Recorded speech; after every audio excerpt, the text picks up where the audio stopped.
हरियाणा में 3 नगर निगम, गुरुग्राम नगर निगम, मानेसर नगर निगम और फरीदाबाद नगर निगम में चुनाव होने हैं और तीनों ही नगर निगमों के चुनाव काफी लंबे समय से लंबित हैं, पेंडिंग पड़े हुए हैं, लेकिन अभी तक तीनों ही नगर निगमों के चुनाव का ऐलान नहीं हुआ है। स्थानीय लोग चुनाव न होने से परेशान हैं। निगम के विकास कार्य लगातार बाधित हो रहे हैं। हालांकि माना यह जा रहा है कि तीनों ही नगर निगम के चुनाव जल्द होंगे, लेकिन वो जल्द कब होंगे ये किसी को नहीं पता है। राजनीतिक दलों की ओर से ग्राउंड पर नगर निगम के चुनाव को लेकर हलचल भी तेज कर दी गई है। जो प्रत्याशी हैं, पार्षद प्रत्याशी जो होते हैं, वो भी अपनी ओर से तैयारियां कर रहे हैं अपने एरिया में, लेकिन अभी तक चुनाव की तारीखों का कोई ऐलान नहीं। तो ऐसे में बड़ा सवाल ये कि आखिर तीनों नगर निगमों के चुनाव का ऐलान क्यों नहीं हो रहा है? चुनाव कराने में आखिर कहां दिक्कत आ रही है? और आखिर तीनों नगर निगमों के मतदाता कब तक नगर निगम चुनाव का यूं ही इंतजार करते रहेंगे?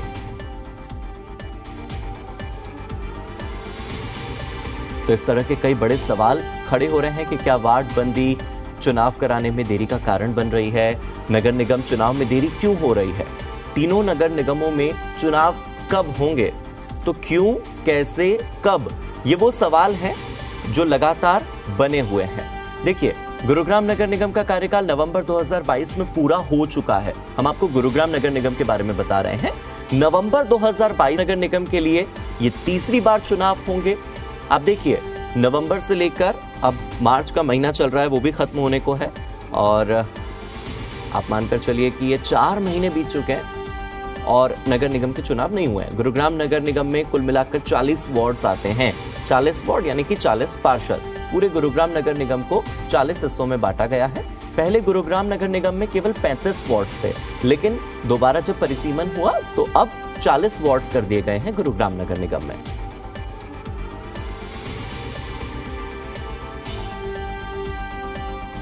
तो गुरुग्राम नगर निगम में आपने देख लिया कि किस तरह से आबादी भी करीब 18 लाख की है और ये 18 लाख की आबादी बार बार यही मांग कर रही है कि जल्द ही नगर निगम के चुनाव कराए जाएं।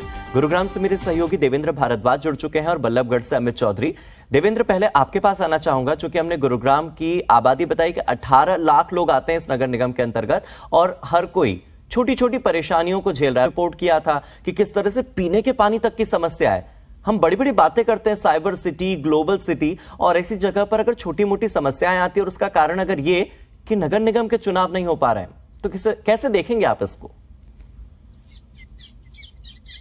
देखिए, बिल्कुल हार्दिक, लगातार जिस तरह से लोगों की जो निगाहें हैं वो इसी बात पर टिकी हुई हैं कि कब नगर निगम चुनाव होंगे, क्योंकि गुरुग्राम नगर निगम के साथ साथ मानेसर नगर निगम और फरीदाबाद नगर निगम, 3 नगर निगम के चुनाव इस साउथ हरियाणा में होने हैं। और गुरुग्राम की बात की जाए तो इस बार तीसरा नगर निगम का चुनाव गुरुग्राम में होगा और इसके लिए तमाम जो आपत्ति हैं अब वो आनी शुरू हो गई हैं, क्योंकि वार्ड बंदी की जो रिपोर्ट थी वो सरकार को भेजी गई थी, जिसमें लगभग 18 लाख आबादी को गिना गया है। इसके साथ साथ 8.5 लाख वोटर हैं जो नगर निगम के मतदान करेंगे। और इसके साथ साथ मानेसर की बात की जाए तो मानेसर में करीब 76,000 वोटर हैं, जबकि 20 वार्ड वहां सुनिश्चित, अभी तक तारीखों का ऐलान नहीं हुआ है। और सबसे महत्वपूर्ण बात यहाँ ये आ जाती है कि नगर निगम मानेसर की बात की जाए तो वहां लगातार लोग विरोध कर रहे हैं कि यहाँ नगर निगम लागू नहीं होना चाहिए। हालांकि 20 गांव इसमें सम्मिलित किए गए हैं और लगभग जो औद्योगिक क्षेत्र है वो उसमें है, 18 सेक्टर है। तो ये तमाम ऐसे पहलू हैं जिस पर लेकर लोगों का ये कहना है कि यहाँ जिस तरह से नगर निगम को पिछले 2 सालों में जो काम किया जाना था वो नहीं किया, और यही कारण है कि आने वाले दिनों में लोगों को समस्या का सामना करना पड़ सकता है। पंचायत में जिस तरह से काम हो रहे थे वो नगर निगम में नहीं हो पा रहे हैं। लेकिन दूसरी तरफ, क्योंकि ये काफी हॉट सीट है दोनों, गुरुग्राम और मानेसर, और यही कारण है कि सरकार यहाँ किसी तरह से, बीजेपी की तरफ से किसी तरह से कोई भी यहाँ ऐसा कदम नहीं उठाया जाए जो उनको बैकफुट पे ले जाए। और यही कारण है, लगातार सर्वे किए जा रहे हैं, बैठकें हो रही हैं। एक तरफ कांग्रेस भी अपने कार्यकर्ताओं के साथ बैठक कर रही है, जेजेपी अपने कार्यकर्ताओं के साथ बैठक कर रही है, बीजेपी अपने कार्यकर्ताओं के साथ मंथन कर रही है, लेकिन अभी तक ये स्पष्ट नहीं हो पाया कि चुनाव कब तक होंगे, क्योंकि वार्ड बंदी दोनों ही नगर निगमों की गई, दोनों ही क्षेत्रों की गई। गुरुग्राम में बात की जाए तो गुरुग्राम में जिस तरह से वार्ड बंदी जो की गई उस पर लगातार आपत्तियां आ रही हैं। जो लोग उम्मीदवार हैं उनका ये कहना है कि किसी वार्ड में तो 30,000 वोट हैं, किसी वार्ड में 15,000 वोट हैं, किसी में 20,000 वोट है, तो इतना अंतर क्यों दिया जा रहा है? इनको सुनिश्चित किया जाए, क्योंकि गुरुग्राम की बात की जाए तो लगभग 35 वार्ड हैं और 35 वार्ड के बाद अब उनको 5 वार्ड और बनाया गया है, यानी कि 40 वार्ड किए गए हैं। वार्ड बंदी हो चुकी है, लेकिन वार्ड बंदी पर लगातार आपत्ति आ रही है, क्योंकि सरकार की तरफ से भी कहा गया था कि वार्ड बंदी के बाद किसी को आपत्ति है तो उस पर फिर से हम काम कर सकते हैं। और यही कारण है कि अब लेकिन देवेंद्र, अगर वार्ड बंदी में ही इतना समय लग गया, फिर उसके बाद आपत्ति लेने में, उसको सुलझाने में और समय लगता जाएगा, तो चुनाव तो लगातार टलते जाएंगे। बल्लभगढ़ से मेरे सहयोगी अमित चौधरी भी जुड़े हुए हैं। अमित, आज से अगर 1 साल पीछे मैं आपको लेकर चलूं, अप्रैल महीना लगने वाला है, पिछले साल के अप्रैल महीने की बात करें, चुनाव को लेकर सरगर्मियां तेज हो चुकी थी। फरीदाबाद की हम बात करें तो लगातार ये बताया जा रहा था कि अच्छा इतने वार्ड्स हैं, कितने आरक्षित हैं, कितने अनारक्षित हैं, कितने महिलाओं के लिए हैं। इन सब बातों को होते होते 1 साल बीत चुका है, लेकिन चुनाव अब तक नहीं हुए हैं। अप्रैल का महीना फिर से आ गया है।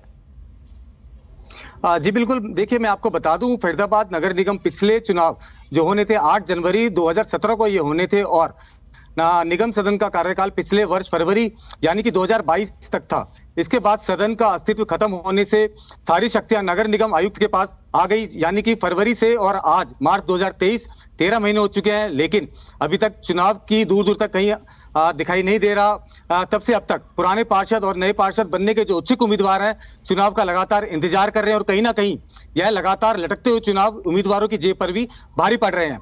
अब बात आती है कि यह चुनाव कराने में देरी क्यों हो रही है। इसके लिए मैं आपको बता दूं, पहले फरीदाबाद नगर निगम में 40 वार्ड थे, और शहर की बढ़ती हुई जनसंख्या को देखते हुए एक प्राइवेट एजेंसी के द्वारा यह जनसंख्या सर्वे करवाकर आसपास के 24 गांवों को भी नगर निगम में जोड़ते हुए नई वार्डबंदी की घोषणा कर दी गई, जिसके बाद नगर निगम में 40 की जगह 45 वार्ड आ गए। इस नई वार्डबंदी के बाद शहरी क्षेत्र के कई मौजूद वार्ड का भौतिक जो स्वरूप था वो बदल गया, जिसके बाद यहाँ की जो आरडब्ल्यू है या सामाजिक संस्थाओं ने इस नई वार्डबंदी का विरोध किया।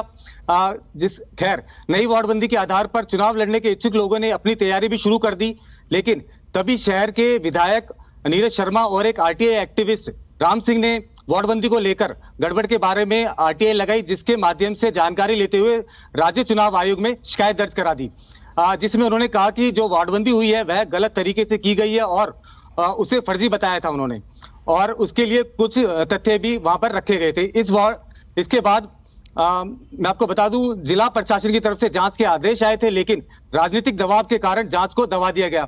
जब मामला एक बार फिर आरटीआई एक्टिविस्ट के माध्यम से चुनाव आयोग तक भेजा गया तो चुनाव आयोग ने वार्डबंदी में कई खामियां गिना दी, और वार्ड की जनसंख्या और वोटर कार्ड में भारी अंतर को देखते हुए राज्य चुनाव आयोग से कड़ा रुख अख्तियार करते हुए सरकार से कहा 2 अगस्त 2022 में एक पत्र लिखकर नए सिरे से वार्डबंदी कराने के आदेश दिए।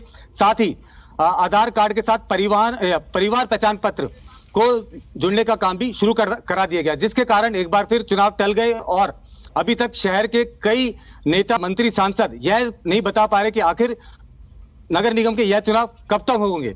और इसके आगे विशेष जो जानकारी के लिए हमारे साथ खुद राम सिंह यहाँ मौजूद हैं, जिन्होंने ये जानकारी लेने के बाद शिकायत दर्ज कराई थी। मेरे साथ मौजूद है राम सिंह जी, आइए इनसे और जानते हैं क्या कारण रहे। राम सिंह जी, क्या कारण रहे चुनाव को लटकने के लिए? सर, सबसे बड़ा कारण ये रहा है कि जिस कंपनी को ठेका दिया गया, डीएमआर के इन्फोकैट नामक कंपनी थी, इसको ठेका दिया गया और इसको ये कहा गया था कि आपको डोर टू डोर जाके पॉपुलेशन का डाटा कलेक्ट करना है। कंपनी ने जब डाटा कलेक्ट करके दे दिया, ऑब्जेक्शंस का टाइम आया तो हमने ऑब्जेक्शंस ये उठाया। हमने ही नहीं, फरीदाबाद के बहुत सारे लोगों ने ऑब्जेक्शन उठाए कि हमारे घर पे कोई सर्वे करने आया ही नहीं। इवन मैंने खुद की शिकायत दर्ज कराई कि मैं शिकायत करता हूं, मेरे घर पे भी कोई नहीं आया, मेरे सामने वाली गली से निकल के चले गए। उसके बाद हमने शिकायत दर्ज कराई। कंपनी ने, इसमें सबसे बड़ा जो कारण आ रहा है वो ये आ रहा है, कंपनी ने जो डाटा प्रोवाइड किया वो डाटा ही फर्जी था, क्योंकि उसने प्रॉपर ग्राउंड पे जाके वार्डबंदी के लिए जो door to door population count करी थी वो करी ही नहीं। मैंने आरटीआई लगाई, आरटीआई में जब मैंने देखा डाटा,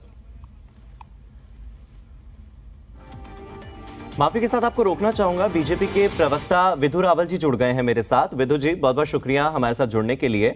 ये जो गुरुग्राम, मानेसर और फरीदाबाद में नगर निगम के चुनाव लगातार टलते जा रहे हैं, लाखों की आबादी है जो इससे प्रभावित हो रही है विधु जी, बावजूद इसके कहा यह जा रहा है कि जो सर्वे कराया गया, सर्वे करने वाले लोग लोगों के घरों तक पहुंचे ही नहीं, उनके वार्ड तक पहुंचे ही नहीं। ये सर्वे कमरे में बैठकर किया गया है, एक डेस्क पर बैठकर किया गया है। इस आरोप को लेकर आप क्या कहेंगे सर? देखिए, ये एक निजी कंपनी ने सर्वे किया है जी, जैसा कि मैं सुन भी पा रहा था। और हम ये जानते हैं कि चुनाव के मुहाने पे तो हम बैठे ही हैं, चुनाव शेड्यूल्ड है। चुनाव आयोग का एक प्रेरोगेटिव रहता है, वो किससे सर्वे करवाकर किस प्रकार से अपने काम को करती है। इससे पूर्व में जो है पहले सरकारी कर्मचारियों से भी ये कार्य करवाया जाता रहा है। उस समय भी इस प्रकार के आरोप आते रहे हैं, लेकिन अभी ये चुनाव आयोग के अधिकारी जिन्होंने जिस कंपनी से कार्य करवाया है वो बेहतर स्थिति में है ये बताने की कि किस प्रकार से जो कार्य हुआ है उसमें कहीं कोई ढील है या नहीं है, कोई कमी है। लेकिन जहां तक चुनाव डिक्लेयर करने की बात है वो एंटायरली जो है चुनाव आयोग का प्रेरोगेटिव होता है, उसका विशेष अधिकार रहता है। जहां तक मेरी जानकारी है सारा प्रशासनिक कार्य जो है चुनाव डिक्लेयर करने से पहले का वो हो चुका है। मैं मानता हूं कि जैसे अभी स्कूल एग्जाम्स चल रहे थे, इसके बाद किसी भी समय जो है घोषणा होने की बात सुन रहे थे हम लोग, तो चुनाव आयोग अपने विवेक के अनुसार जो जल्दी निर्णय लेगा इस पर। ठीक है विधु जी, मेरे साथ कांग्रेस के नेता बजरंग दास गर्ग जी भी जुड़ गए हैं। बजरंग जी, शुक्रिया हमारे साथ जुड़ने के लिए। आपसे मैं ये समझना चाह रहा हूं कि एक प्राइवेट कंपनी को दे दिया जाता है टेंडर कि आपको सर्वे करना है। प्रॉपर्टी आईडी का मुद्दा आपको पता होगा बहुत अच्छे से, आप भी डिबेट्स में कई बार शामिल होते हैं। प्रॉपर्टी आईडी के समय भी लोग यही कह रहे थे कि सर्वे हुआ ही नहीं, एक कमरे में बैठकर सर्वे हो जाता है। इस बार फिर से नगर निगम के चुनाव को लेकर भी सेम कंपनी है, याशी कंसल्टेंट है और सिन्फोक नाम की एक कंपनी है, यही सर्वे करती है और फिर सर्वे पर सवाल उठते हैं। आप इसे कैसे देखते हैं सर? देखिए, जहां पहले प्रॉपर्टी आईडी की सर्वे काम एक यासी कंपनी है जयपुर की, उसको काम दिया और सारी वो जो सर्वे थी सारी गलत की गई। और नगर निगम के जो हाउस है जिसके अंदर बीजेपी के चेयरमैन है हिसार से गौतम सरदाना और पूरी टीम ने, सोनीपत की टीम ने, सभी ने एक प्रस्ताव पास किया कि सर्वे बिल्कुल गलत हुआ है, इसकी पेमेंट रोककर इसके खिलाफ कार्रवाई की जाए जी। मगर सरकार ने इस बात को नहीं माना और सरकार ने 18 करोड़ 11 लाख का टेंडर दिया था। पेमेंट उसकी 57 करोड़ से ज्यादा पेमेंट करके एक नया घोटाला किया है। और यहाँ तक कि लोग आज भी नगर निगम के अंदर धक्के खा रहे हैं। 1 साल हो गया प्रॉपर्टी को ठीक कराने के लिए, जिसका मकान 100 गज का था उसका 250 का दिखा दिया, किसी का 1 फ्लोर था किसी का 4 दिखा दिया। आम जनता बड़ी परेशान है। बिल्कुल बजरंग जी, हम प्रॉपर्टी आईडी से एक बार नगर निगम के चुनाव पर भी आ जाते हैं, क्योंकि सेम समस्या यहाँ पर भी है। और हमारा मेन जो मुद्दा है वो यही कि फरीदाबाद हो, गुरुग्राम हो या मानेसर हो, लाखों की आबादी है जो परेशान हो रही है कि चुनाव हो क्यों नहीं रहे। फरीदाबाद में तो तकरीबन 1 साल हो चुका है। देखिए, ये सरकार जान करके, जैसे पंचायत के चुनाव हुए 2 साल लेट जान कर काम करवाया, इसी प्रकार जान करके ये लेट करवा रही है। क्योंकि फरीदाबाद में आपने देखा, फरीदाबाद में 200 करोड़ रुपए का घोटाला हुआ विदाउट काम किए और एक फर्जी टेंडर दिखाकर, फर्जी बिलिंग दिखाकर 200 करोड़ की ठेकेदार को पेमेंट कर दी गई जी। ये कई घोटाले ऐसे हैं नगर निगम के अंदर, गुड़गांव महोर में, जिसके कारण जनता में बड़ी भारी नाराजगी है। ना सफाई व्यवस्था है, सड़कों की हालत खस्ता है, पानी की निकासी का इतना बुरा हाल आप देखोगे फरीदाबाद के अंदर, गुड़गांव के अंदर बहुत बुरा हाल है। 3 जगह चुनाव है। बिल्कुल बजरंग जी, आप जो बात कह रहे हैं इस बात में कितनी सच्चाई है और इस बात से कितना इत्तेफाक रखते हैं विधु रावल, उनसे समझ लेते हैं। विधु जी, बजरंग दास गर्ग जी को आप सुन रहे थे, आप क्या मानते हैं इस पर? हाँ, देखिए, उनकी बात आंशिक रूप से तो ठीक है कि उनके द्वारा जिस प्रकार अनप्लान्ड तरीके से कांग्रेस की जब सरकारें रहा करती थी, किस प्रकार से प्रॉपर्टी डीलर के तौर पर सरकारें काम करती थी, जिस कारण से अनप्लान्ड तरीके से गुरुग्राम में और फरीदाबाद में बहुत सारी जो है नगरीय समस्याएं उत्पन्न हुई। लेकिन हमने उन समस्याओं के समाधान की ओर तेजी से भारतीय जनता पार्टी की सरकारें बढ़ी। और इसके साथ ही हमने जो आगे के जो जिस प्रकार से टाउन एक्सपेंशन की जहां तक बात है, हमने उसको व्यवस्थित किया है। अब जिस प्रकार हम देखते हैं नए जो सेक्टर्स हैं उनमें इस प्रकार की समस्याएं नहीं आ रही हैं। पुराना भी जो वाटर लॉगिंग से लेकर बिजली की जो समस्याएं हैं, बिजली के अलग अलग जगह पर लगे हुए ट्रांसमीटर्स हैं, उनको लेकर समस्याएं, और भी बहुत सारी सड़कों को लेकर समस्याएं हैं। सीधी सड़क भी नहीं बना पाते ये सीधी सड़क के बीच में भी मकान बने हुए हैं। कांग्रेस के राज के दौरान। लेकिन जहाँ विषय भ्रष्टाचार का है, भ्रष्टाचार के विरुद्ध हो रही कार्रवाई आज की न्यूज है। कांग्रेस के समय किस प्रकार कारपेट के नीचे भ्रष्टाचार, हालांकि विदु जी बात ये नहीं है, मतलब आप तो बहुत सारी बातें एक साथ मर्ज कर रहे हैं। बात केवल इतनी है कि अगर नगर निगम के चुनाव नहीं होते हैं किसी सर्वे कंपनी के कारण, किसी प्राइवेट कंपनी के कारण, तो ये बहुत शर्मसार करने वाली बात होती है। आप सोचिए, इलेक्शन जैसी इतनी बड़ी चीज एक प्राइवेट कंपनी के हाथ में हो, एक प्राइवेट कंपनी के सर्वे पर हम इतना भरोसा कर रहे हैं कि हर सर्वे एक ही कंपनी से करवाया जाता है और सालों से उस कंपनी की मनमानी चलती है, तो सवाल उठते हैं। हालांकि बहुत बहुत शुक्रिया विदु जी आपका भी जुड़ने के लिए, और बजरंगदास गर्ग जी भी हमारे साथ जुड़े हुए थे, आपका भी बहुत बहुत धन्यवाद अपनी राय रखने के लिए। मैं अपने सहयोगी अमित चौधरी का रुख करूंगा। अमित, आप अपनी बात पूरी कीजिए। अभी हम बात कर रहे थे विधु रावल जी से, साथ ही बजरंगदास गर्ग जी से। दोनों की ओर से एक बात पर तो सहमति बनी कि हां, सर्वे में कहीं ना कहीं गड़बड़ी हुई है जिससे ठीक करने की कोशिश की जा रही है। अब आप ये समझिए कि एक कंपनी जिसकी मनमानी लंबे समय तक चलती है, मामला अदालत तक जाता है, बावजूद इसके सालों साल बीतते रहते हैं और नगर निगम के चुनाव टलते रहते हैं। एक प्राइवेट कंपनी के हाथ में इतनी पावर कैसे? जी बिल्कुल, ये एक बहुत बड़ा सवाल है कि एक प्राइवेट कंपनी के हाथ में इतनी बड़ी पावर कैसे। और हम रोजाना सीएम विंडो पर बात करें या नगर निगम की जो विंडो है अटल सेवा केंद्र, उस पर लगातार जो भीड़ें देखी गई हैं पिछले कई महीनों के दौरान, यह इसी प्राइवेट कंपनी की देन है जो इन्होंने अपनी सर्वे करते हुए जो गलतियां करी, घर बैठे बैठे जो सर्वे करे। मैं यहाँ पर एक विशेष तौर पर एक बात संज्ञान में लाना चाहता हूँ कि एक 60 गज का घर, उसके अंदर लगभग 125 घर के मेंबर कैसे हो सकते हैं घर के अंदर, जो इन्होंने सर्वे करते हुए जो रिकॉर्ड दिए, ये उसमें एक बहुत बड़ी बात थी। और एक वार्ड तो ऐसा है जिसमें इन्होंने लगभग 33,000 के आसपास उसकी जनसंख्या दिखाई, और पिछले चुनाव में उसकी जो जनसंख्या थी वह इससे लगभग 70 जो मेंबर थे, टोटल 33,000 कुछ वो मेंबर हैं, वो उसकी जनसंख्या ज्यादा थी। यानी कि पिछले 5-10 साल के अंदर इसमें जनसंख्या बढ़ी ही नहीं। तो ये बहुत ताज्जुब करने वाली बात है कि इस कंपनी ने सर्वे कैसे करा। तो उसके बाद लगातार इस तरह की समस्याएं आने के बावजूद इस प्राइवेट कंपनी पर कोई कार्रवाई नहीं होती।